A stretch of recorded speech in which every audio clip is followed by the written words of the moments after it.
The second son of Ralph Bruff was also named Ralph Bruff. This Ralph Bruff was christened at St. Lawrence in Biddulph in 1730. He married Martha Boone in 1751, and after Martha died, he married Anne Rushton in 1794. The church at St. Lawrence Biddulph is a magnificent structure and sits on the site of an early church that dates back to pre-Norman times.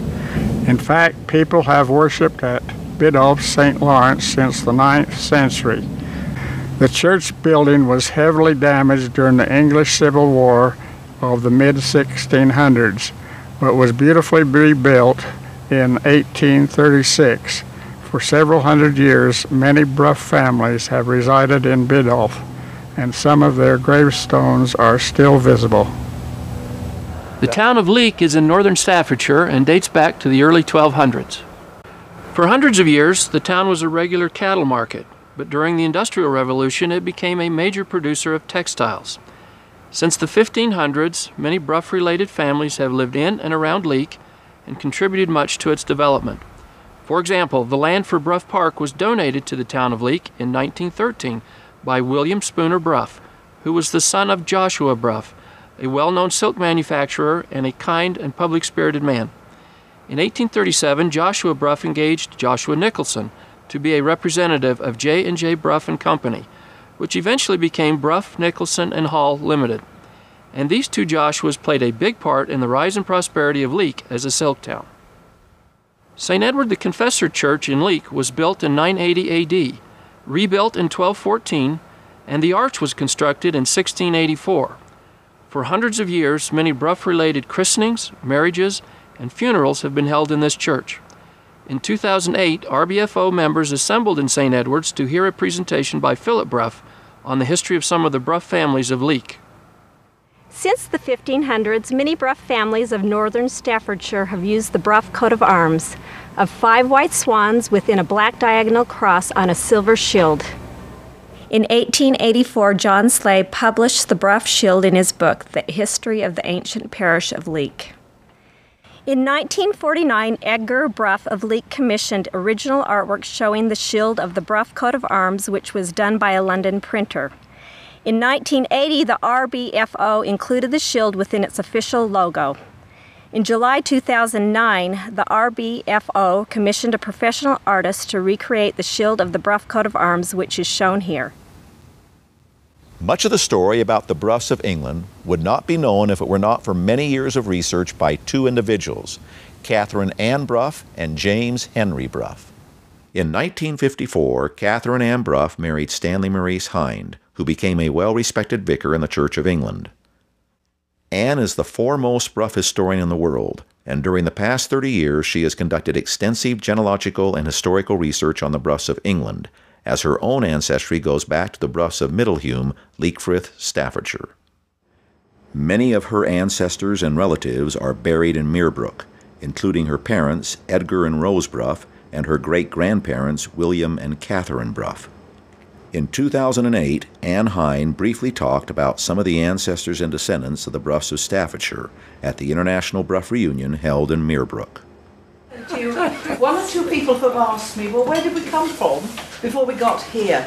We do know, for absolute certain, that a particular line of father and son, or sons, lived near to Nossal. And they were there from about 1160 through to the Black Death, which was, what, 1349. And you find that not just the Bruffs down there, but Mrs. Bruff, at the time, was a Weston from Weston Hall.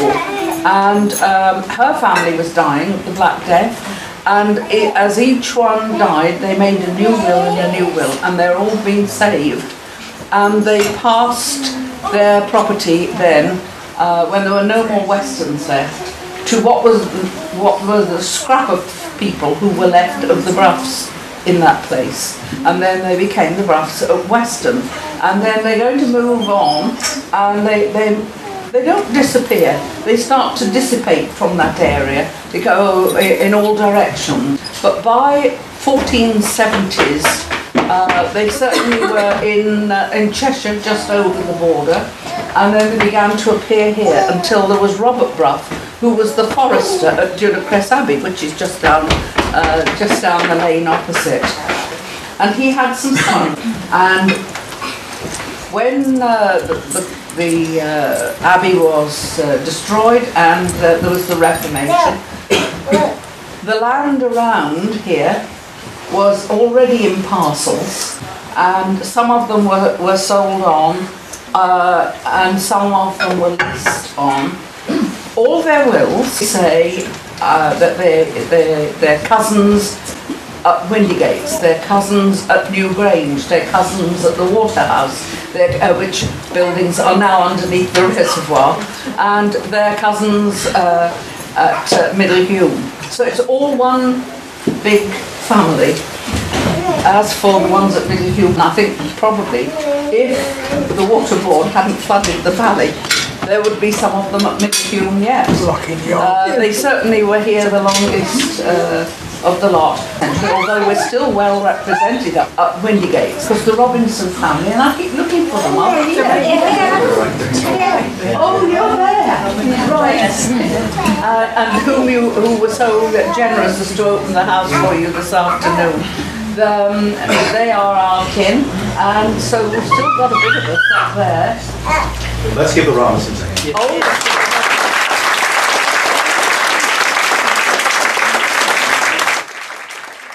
In 1970, James Henry Brough married Rosemary Rigby. Since 2000, Jim has conducted extensive genealogical research on many Brough families, and his own ancestry goes back to the Broughs of Biddulph, Rushton Spencer, and Leek. Also, for several years, Jim has volunteered his time transcribing historical documents at the Staffordshire Record Office in Stafford, England. My name is James Brough. I started coming here about 10 years ago, purely for my own interest, family history, before I'd met anybody from the RBFO, before I'd met Anne Hind. But eventually, having met Anne, I was subcontracted to do work for Anne and do work for the RBFO, and eventually to do work for the Staffordshire Record Office as a volunteer, transcribing poor law records, admissions and things for the workhouses of Staffordshire. It's a pleasure to come here. The people are friendly, the people are helpful, as you can see today. I never expected to find what Thea and her people have put out here today. I think it's wonderful. The Staffordshire Record Office is an excellent place to conduct genealogical and historical research. In 2008, officials of the Staffordshire Record Office kindly and expertly provided RBFO members with a beautiful and well-documented display of many old and informative Brough family documents.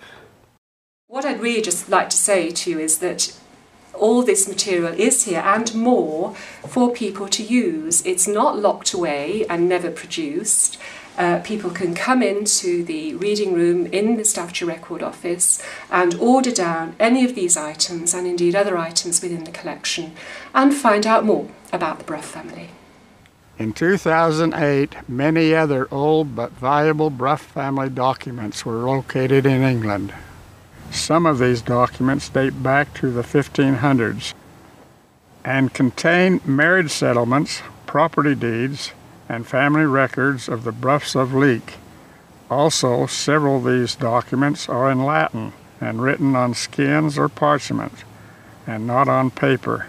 Scientific preservation is necessary to protect these documents from deterioration, and the RBFO has and is supporting such preservation efforts.